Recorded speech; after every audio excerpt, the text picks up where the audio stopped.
Welcome to the Leo. సాధారణంగా ప్రతి వ్యక్తి పుట్టిన తర్వాత ఏదో ఒక సందర్భంలో అబద్ధాలు ఆడతాడు, కానీ దానికి ఒక హద్దు అదుపు ఉంటుంది. కొన్ని సందర్భాల్లో మనం ఒక అబద్ధం ఆడాలన్నా మొహమాటం అడ్డు వస్తుంది. ఎందుకంటే రేపు పొద్దున్న నిజం తెలిస్తే ఎక్కడ మొహం మీద కాంటిని చూస్తారని చెప్పి భయం ఉంటుంది. ఆత్మాభిమానం ఉన్న వాళ్ళకి ఇవన్నీ ఉంటాయి. కానీ అలాంటి ఆత్మాభిమానం, తోటకూర కట్ట ఇలాంటివి ఏమి సాక్షికి ఉండవు. ఎందుకంటే అది పుట్టడమే అవినీతి అనే ఒక రొచ్చులో పుట్టింది. అవినీతి రొచ్చులో సాక్షి పత్రికకు జగన్మోహన్ రెడ్డి రూపాయి పెట్టలా. ఇది నేను చెప్పింది కాదు.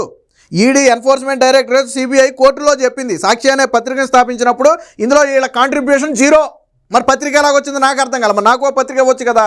సరే, అసలు విషయానికి వచ్చేస్తే నిన్న అచ్చెన్నాయుడు గారు ఆడబిడ్డ నిధి గురించి మాట్లాడారు. మాట్లాడిన మాట వాస్తవం. ఏం మాట్లాడారు ఆయన? అన్ని పథకాలు దాదాపుగా ఇచ్చేసాం, రేపో మాపో ఫ్రీ బస్సు కూడా రాబోతుంది.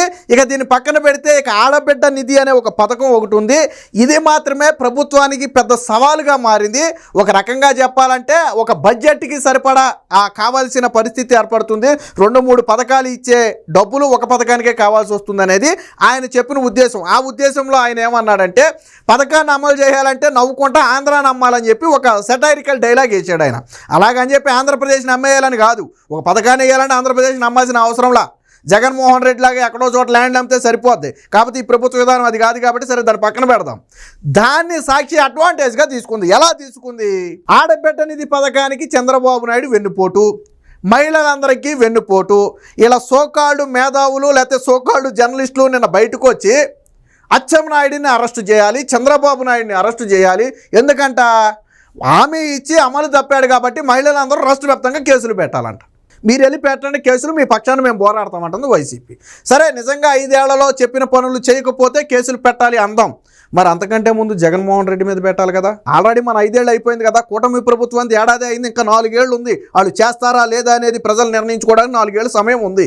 ఆల్రెడీ మన 5 ఏళ్ళు అయిపోయింది కదా. మద్యపాన నిషేధం దగ్గర మొదలు పెడదామా? ప్రత్యేక హోదా దగ్గర పెడదామా? 2.5 లక్షల ఉద్యోగాల దగ్గర మొదలు పెడదామా? జనవరి 1 క్యాలెండర్ దగ్గర మొదలు పెడదామా? సిపిఎస్ రద్దు మొదలు పెడదామా? సన్నబియ్యం దగ్గర మొదలు పెడదామా? ఎక్కడ మొదలు పెడదాం జగన్మోహన్ రెడ్డి? చెప్పు. మద్యపాన నిషేధం దగ్గర మొదలు పెట్టుకొని చేసావా? మరి నిన్ను అరెస్ట్ చేద్దామా? సన్నబియ్యం ఇచ్చావా? నిన్ను అరెస్ట్ చేద్దామా? మరి సిపిఎస్ రద్దు చేసావా? మరి నిన్ను అరెస్ట్ చేద్దామా? చెప్పు. అంటే ఒక దుష్ప్రచారం చేసి ప్రజల్లో విషయం చెమ్మటం. పత్రిక అవినీతి పత్రిక. గతంలో ఎవరో చెప్పారు, అందులో డేటును వారం తప్ప మిగతా అన్ని అబద్ధమే. నిజంగానే అబద్ధం. ఏం రాశారో చూడండి ఒకసారి. ఆడబిడ్డ నిధి ఇవ్వాలంటే ఆంధ్రాను అమ్మాలి. విజయనగరం సభలో మంత్రి అచ్చెన్నాయుడు స్పష్టీకరణ. మహిళలకు కూటమి సర్కారు మరొక దోకా అని చెప్పి చంద్రబాబు నాయుడు ఫోటో వేసి మరో పక్క వెన్నుపోటు పొడిచినట్టుగా మరో ఫోటో వేశారు.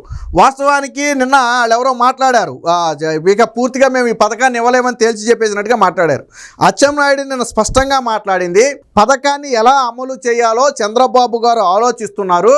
అన్ని పథకాలు ఓకే, కానీ ఈ పథకానికి బడ్జెట్ ఎక్కువ ఉంది. ఒక రకంగా నవ్వుతూ సెటైరికల్గా, అంతేగాని నిజంగా ఆంధ్రాలో అమ్మాలనేది ఆయన ఉద్దేశం కాదు. సెటైరికల్గా ఆంధ్రాని అమ్మాలంత బడ్జెట్ కావాల్సిన పరిస్థితి వచ్చిందని చెప్పి సెటైరికల్గా మాట్లాడితే దాన్నే బ్యానర్ ఐటమ్గా పెట్టి చంద్రబాబు నాయుడు ఆడబిడ్డ నిధికి వెన్నుపోటు అని రాశాడు. వీళ్ళకి సిగ్గు శరం ఎక్కడ ఉండదో నాకు అర్థం కాల.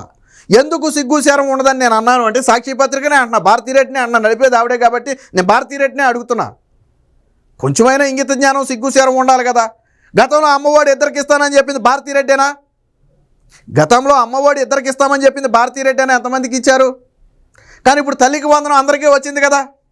ఒక ఇంట్లో 2 ఉంటే 2 వచ్చింది, 3 ఉంటే 3 వచ్చింది. ఒక ముస్లిం ఫ్యామిలీ ఉమ్మడి కుటుంబంలో 12 మంది ఉంటే 12 మందికి 1,56,000 వచ్చింది కదా. గతంలో ఇదే తల్లికి వందనం మీద ఎలాంటి రోతరాత రాజు చూడండి ఒకసారి, తర్వాత దీని గురించి మాట్లాడదాం. ఇదిగో గతంలో కూడా అంటే విషప్రచారం చూడండి, ఇలా విషప్రచారం చూడండి. ఇదిగో ఒక్కరికే వందనం అందరికీ ఎగనామం, తల్లికి వందనం పథకంపై కూటమి ప్రభుత్వం యూటర్ను, ఇంట్లో ఎంతమంది ఉంటే అంతమందికి ఇస్తామని ఎన్నికల్లో హామీ. ఇది 2-3 నెలల క్రితం సాక్షిలో వచ్చినటువంటి ఆర్టికల్. నేను ఇప్పుడు ఏమడుగుతున్నానంటే, నీ సిగ్గు శరం లేకుండా నీ సాక్షిలో రాసావు కదా తల్లికి వందనం పథకాన్ని అందరికీ ఎగనామం ఒకరికి ఇస్తున్నారని. మరి ఇప్పుడు అందరికీ ఇచ్చారు కదా, నువ్వు క్షమాపణ కోరుతూ ఒక ఆర్టికల్ రాయి. నేను భారతీరెడ్డిని అడుగుతున్నా, భారతీరెడ్డిని ఎస్ మేము ఫలానా రోజు ఒక ఆర్టికల్ వేసాం, అది తప్పు. కూటమి ప్రభుత్వం అందరికీ ఇచ్చింది, నీకు నైతిక విలువలు ఉంటే, పత్రికా నైతిక విలువలు ఉంటే, జర్నలిజం నైతిక విలువలు ఉంటే నువ్వు కాతికాయ్ మాది తప్పైందనే. సాధారణంగా చూడండి, ఏదైనా ఒక పేపర్లో ఏదైనా ఒక వార్త వచ్చి తరువాత అది తప్పు అని వాళ్ళు భావిస్తే వెంటనే మర్నాడు మొదటి పేజీలోనే దాని వివరణ ఇచ్చి క్షమాపణ కోరుతారు. ఎస్, మేము ఇలా అనుకున్నాము, తప్పు ఇది జరిగింది, క్షమించండి అని చెప్పి ఒక క్షమాపణ కోరుతూ వివరణ రాస్తారు. మరి నేను సాక్షి పత్రికలో ఏ రోజైనా రాసావా? నువ్వు తల్లికి వందనం ఇవ్వట్లేదు అని రాసావు, ఇప్పుడు ఇచ్చారా లేదా? నేను ఒకటే మాట అడుగుతున్నా. ఇలాంటి బోగస్ ఆర్టికల్ ఇప్పుడు రాసిన ఆర్టికల్, ఇది ఒక బోగస్ ఆర్టికల్. ఎందుకంటే తల్లికి వందనం ఇచ్చారు. తల్లికి వందనం ఒకళ్ళుంటే ఒకళ్ళు, ఇద్దరుంటే ఇద్దరు, ముగ్గురుంటే ముగ్గురు, 10 మంది ఉంటే 10 మందికి వచ్చింది తల్లికి వందనం. జగన్మోహన్ రెడ్డి మొదటి ఏడాది 40 లక్షల మందికి ఇస్తే కూటమి ప్రభుత్వం 67 లక్షల మందికి ఇచ్చింది. అంటే అదనంగా 27 లక్షల మందికి ఇచ్చింది. మాటలు కాదు, ఇది ఒక బోగస్ వార్త. ఇలాంటి బోగస్ వార్త ఇప్పుడేం రాశారు? అప్పుడు చూడండి, మేనిఫెస్టోలో ఏం పెట్టారంట? 15,000 అని పెట్టారంట. ఎన్నికల ప్రచారంలో 15,000 అని చెప్పారంట.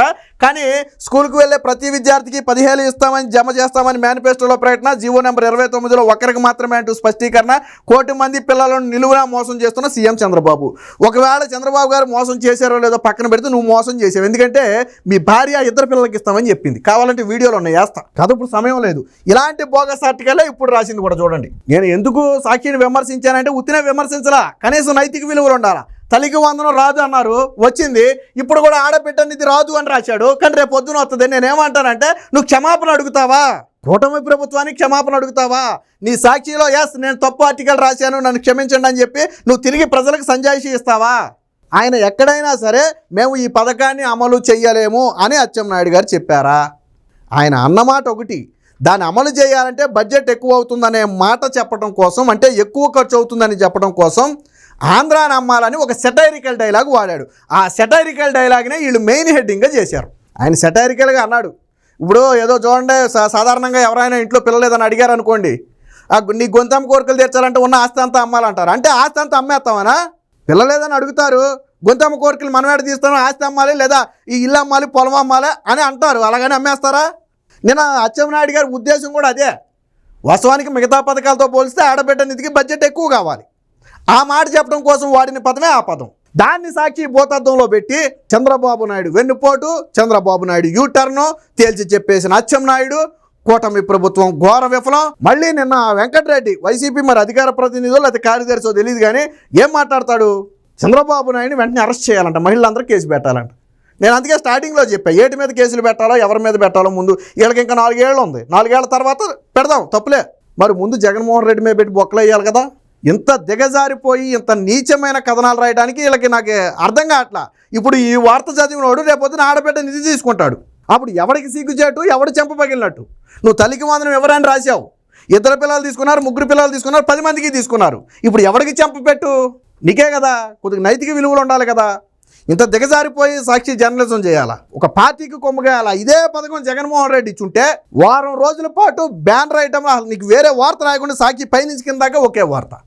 ఏదో ప్రభుత్వ పథకాలన్నీ జగన్మోహన్ రెడ్డి ఇస్తున్నట్టు 600 కోట్ల రూపాయలు దోచిపెట్టారు సాక్షికి. ప్రకటనల రూపంలో సచివాలయ ఉద్యోగులతో పేపర్ కొనిపించి మొత్తంగా 600 కోట్ల రూపాయలు దోచిపెట్టారు సాక్షికి. ఇది సాక్షి దోపిడీ. వీటి గురించి మాట్లాడటం. ఎప్పటికైనా నేను భారతీరెడ్డికి సాక్షి యాజమాన్యానికి చెప్పేది ఒకటే, సిగ్గు తెచ్చుకోండి కొద్దిగా. ఉన్న వాస్తవాలు, ప్రజలేం గొర్రెలు కాదు. మొన్న 5 ఏళ్ళు మీరు డబ్బా కొట్టుకుంటే 11 సీట్లు ఇచ్చారు మీకు. 5 ఏళ్ళు జగన్మోహన్ రెడ్డికి జాకీలు పెట్టి లేపితే ప్రజలు దమ్మన పడైతే 11 వచ్చినాయి. కాబట్టి నీ పేపర్ని నమ్మరు. ఎప్పటికైనా ఒళ్ళు దగ్గర పెట్టుకుని కొద్దిగా జర్నలిజం విలువలు పాటిస్తే మంచిది. Please subscribe to Leo news for more videos.